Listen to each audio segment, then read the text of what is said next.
The first word from the cross, the word of forgiveness. Luke's Gospel, chapter 23, verse 34. Then Jesus said, "Father, forgive them, for they do not know what they do." And they divided his garments and cast lots. Jesus' suffering began long before the crucifixion. Roman soldiers, experts in torture and execution, stripped him of his clothes and likely chained him to a stone pillar. They beat him repeatedly with a Roman flagrum, a whip that had anywhere from 3 to 12 strands of leather. Metal balls were woven into the leather, and at the end of each strand were pieces of broken pottery, glass, nails, bone, or twisted metal, designed to grab flesh and tear it apart. He was physically bruised, bleeding, and exhausted. The path to Golgotha was filled with hostility. People vehemently accused him, ridiculed him, and mocked him. Luke 23, verse 10 to 11. It was also a lonely path. The disciples were not there with him. The crowd shouted, "Away with him! Release Barabbas! Crucify him! Crucify him!" The angry, shouting, mocking crowd followed him all the way and stood near the cross as he was crucified.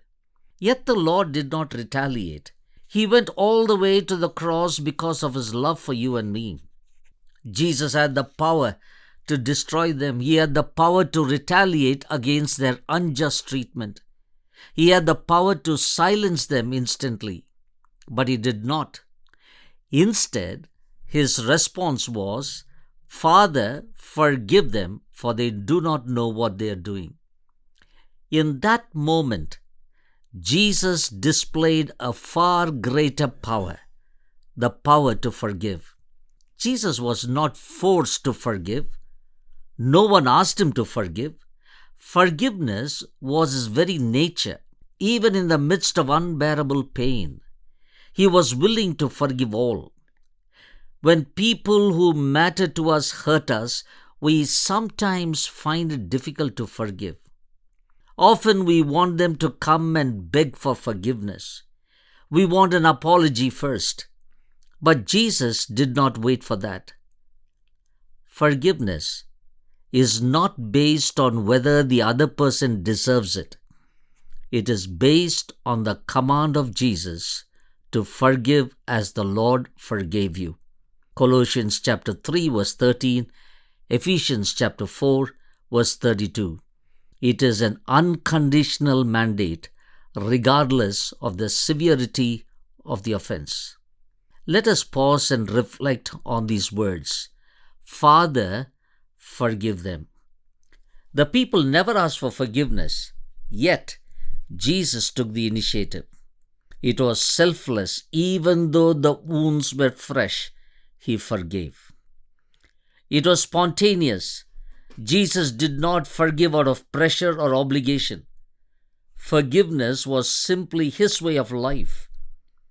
It did not matter how deep the hurt was or what the nature of the offense was. He just forgave.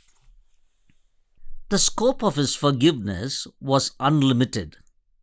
In the word them, everyone was included. The soldiers, the leaders, the mocking crowd, and even us. As we reflect on the crucifixion this season, let us remember that the pain, cruelty, hostility, and rejection did not stop Jesus from forgiving people. He did it because of his love for you and me. There are two important truths we must remember. His forgiveness is available to all, regardless of who we are and what we have done. Secondly, the Lord has modeled forgiveness for us, so we must be quick to forgive others. In the end, it is far more costly not to forgive than to forgive.